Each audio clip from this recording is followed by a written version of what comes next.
Deutsch ist seltsam.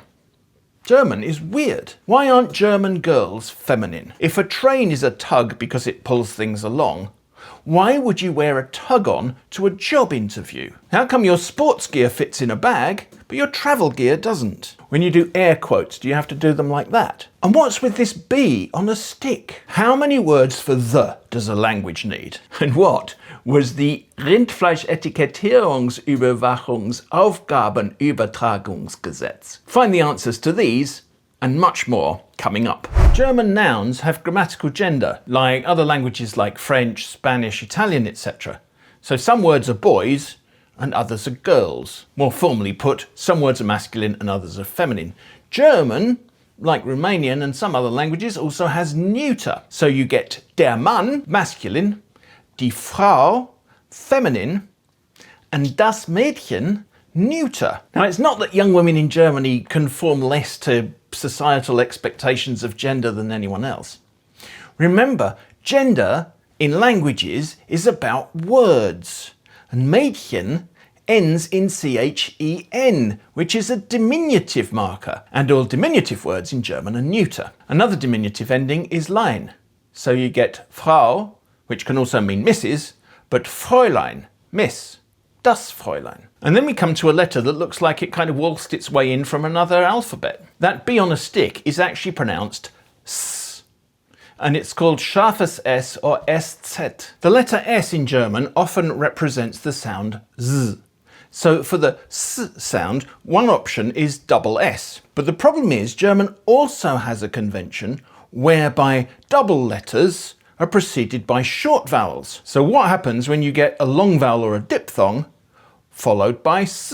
Well, what you can do is use a scharfes S. It didn't used to be used totally consistently until the spelling reform of 1996. Nowadays it's pretty strict.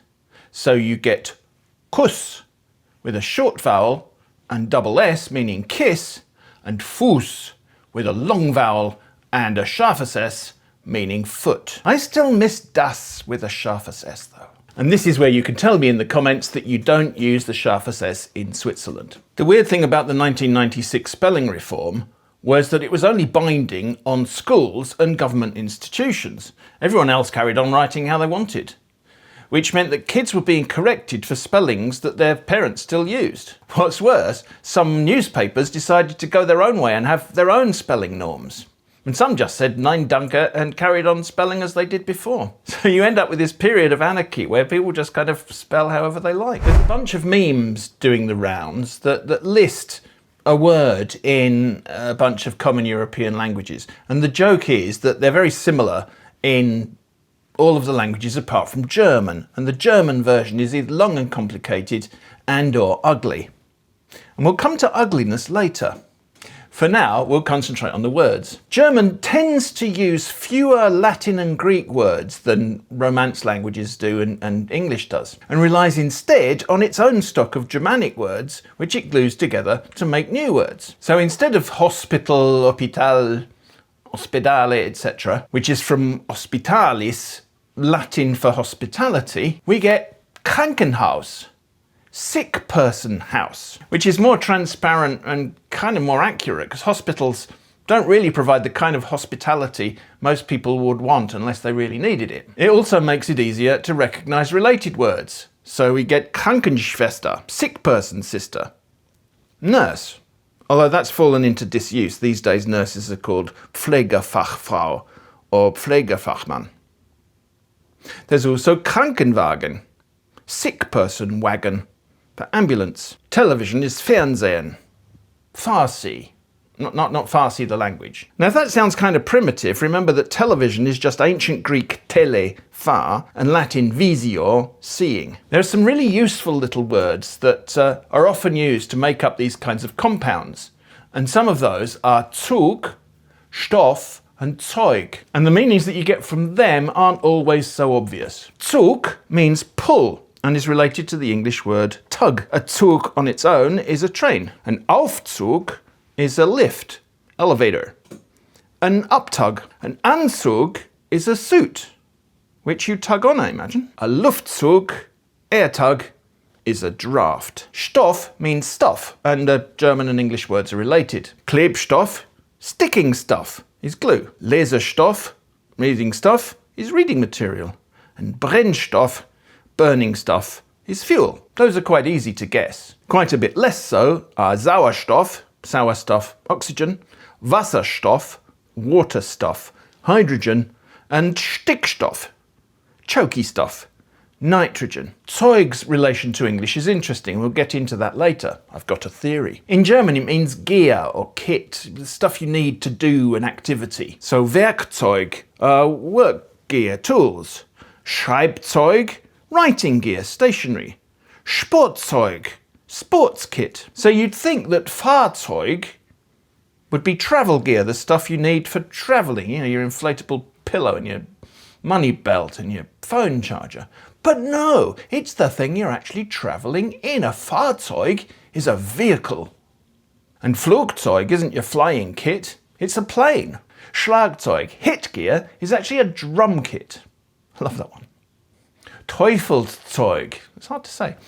Teufelszeug, devil's gear, is a kind of colloquial and humorous way of saying that things are infernal, they're of the devil.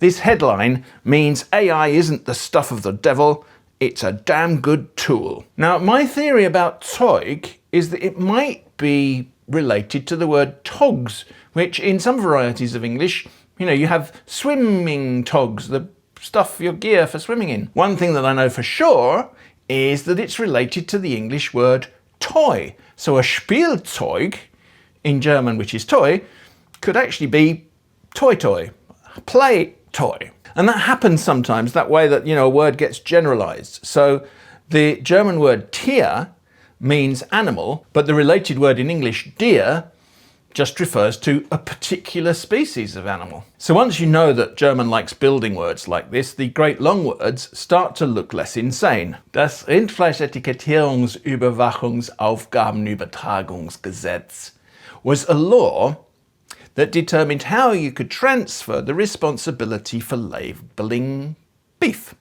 You can't just say, hey, Bob, can you come and label this beef for me? No, there's a rule. Unfortunately, it was overturned in 2013, so I don't know what you do now. If you want to just label some beef, maybe you can just do it, or maybe there's now an EU law, I don't know. Anyway, one of the reasons that German has such long words is just a typographical thing of like, they don't put spaces between them, which they could, they just choose not to. So like Rindfleisch is beef. Etikettierung is labeling. So you could have Rindfleisch, space, Etikettierung, etc. The other reason is that German and lots of Germanic languages like what's called noun-noun compounds, where you create a new word by putting two nouns together. So for example, Küchentischbein, kitchen table leg. Romance languages tend to use prepositions for that kind of thing. So, le pied de la table de cuisine, el pie de la mesa de cocina. English, thanks to the Normans, has both options. So you can say kitchen table leg or the leg of the kitchen table. We tend not to say the leg of the table of the kitchen. We're not that Norman. Lots of languages have come up with different ways to mark in writing when someone's speaking, or like when you're quoting the speech of someone else. English tends to use the 66 and 99, or inverted commas, although only some of the commas are inverted. Only the 66 ones, isn't it? Yeah. German has a convention called 99 unten, 66 oben. And now if you're Swiss, you can say in the comments, not in Switzerland. Because in Switzerland, they use the French-style quotation marks with or without the space for all four official languages. So that was German being weird on paper. Let's have a look at some of the ways in which it's weird when you hear it out loud. Der pfiffige Pfarrer pflückte Pflaumen. Pfiff auf der Pfeife, pflegte sein Pferd und pfuschte pflichtbewusst an einem Pfannkuchenrezept. Not many languages have words beginning with pf, pf. Although if you know of any, please let me know in the comments. German got them from a wonderful thing called the High German consonant shift. Languages change over time, and sometimes the whole system changes round. So in this case, between the 5th and the 8th century, there was quite big changes in the consonant system of High German. How they ended up varied according to the position in the word. So p became f or pf. T became S or ts, K became H or K, all depending on where they were in the word. That's why German has Pfeffer, but English has pepper. The same is the case for Wasser, water, and Buch, book. And you can tell there's a bit of scouse going on there. Meanwhile, B sometimes became P, D became T, and G became K. But not always and not everywhere. D to T is where the transition is most complete. So you get words like Tag in German, day in English, Tochter in German, daughter in English. Bitte vergesst nicht, den Kanal zu abonnieren. Now that you've safely subscribed, I can ask the controversial question of, is German ugly? Lots of people say that German is guttural. And that's one of those words that non-linguists use that really doesn't mean anything. And I think one of the things that people mean by that is that German has the sound ch, as in Bach, meaning stream. It's also Gieser's a musician's name. And it means little in Welsh. Welsh has it, Scots has it. English has it when we're talking about lochs. Spanish has it a lot in words like gente, mujer, trabajo, dejar, mejor. In fact, Spanish uses it ever so slightly more than German. So if you get an average bit of speech and look at how many ch sounds there are, Spanish has 0.7% ch, whereas German only has 0.69 something. But no one ever says that Spanish is guttural or ugly. German does have a glottal stop, which is the sound that you have in English, uh-oh, and which increasingly people use at the ends of words a lot. So in English you can say an apple that makes it a bit sound like you're saying a napple, whereas in German ein Apfel makes the boundary between the two words very clear. Interesting though, English speakers are starting to do it more and more, and there's a fascinating video by Dr. Jeff Lindsay that I'll link to in the description that talks about that. In English I say I love her and she loves me. You can't say me loves she or her loves I. I say I when I'm the one doing the loving and me when I'm the one being loved. So we say I, he, she, we, they when it's the subject of the sentence, so the nominative. And we say me, him, her, us, them when it's the object of a sentence, the accusative, or after prepositions. So, to me, etc. German has kept more of that case system, although these days it's mostly visible in the articles, so words for the and a, and only some residual examples of nouns. So we get the famous tables, der, die, das, die, den, die, das, die, etc. Ein, einer, ein, einen, einer, ein. In der Junge liebt den Hund und der Hund liebt den Jungen, we can see who loves who by both the article, and Junge happens to be one of those few nouns which change. That only works in the masculine though. Die Frau liebt die Katze and die Katze liebt die Frau. We only have the word order to tell who loves whom. Whom, that's another bit of case ending in English that we're kind of losing. We've lost it, haven't we? It's gone. Bye. And in the neuter, das Mädchen liebt das Eichhörnchen und das Einhörnchen liebt das Mädchen. Again, only word order. English has lost its dative form, so the ones that used to be used for the indirect object. So we use me as well. We can either say give me the book or give the book to me.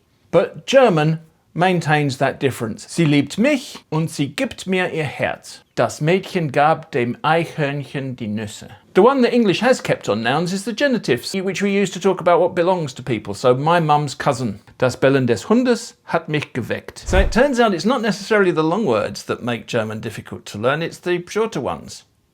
And some even shorter ones can be really difficult to work out the meaning of. You know, in English we have these things called phrasal verbs, where it's a verb and then a preposition or a little particle-y thing. So to put someone up means to give them accommodation, whereas to put up with someone means to tolerate them. German has a similar system, and they're called prefix verbs. It's often quite difficult to work out what they mean. Gehen means to go, but angehen can mean to concern. Das geht dich nichts an.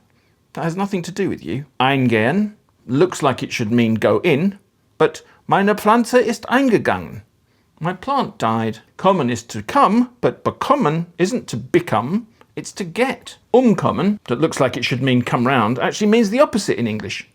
It means to die. Bei dem Unfall kam niemand Bringen, as you might guess, means to bring. Beibringen, bring by, means to teach. Sie bringt mir Deutsch bei. It can also mean inflict. Der Angriff brachte dem Opfer schwere Verletzungen bei. And you remember that unkommen means to die. Well, umbringen means to kill. Now you might have noticed that sometimes the prefix gets sent to the end of the sentence, and sometimes not. That can change the meaning in some cases. Umfahren is to drive around or avoid.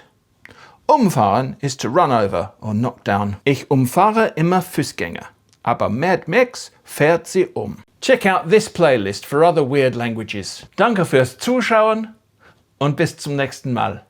Tschüss.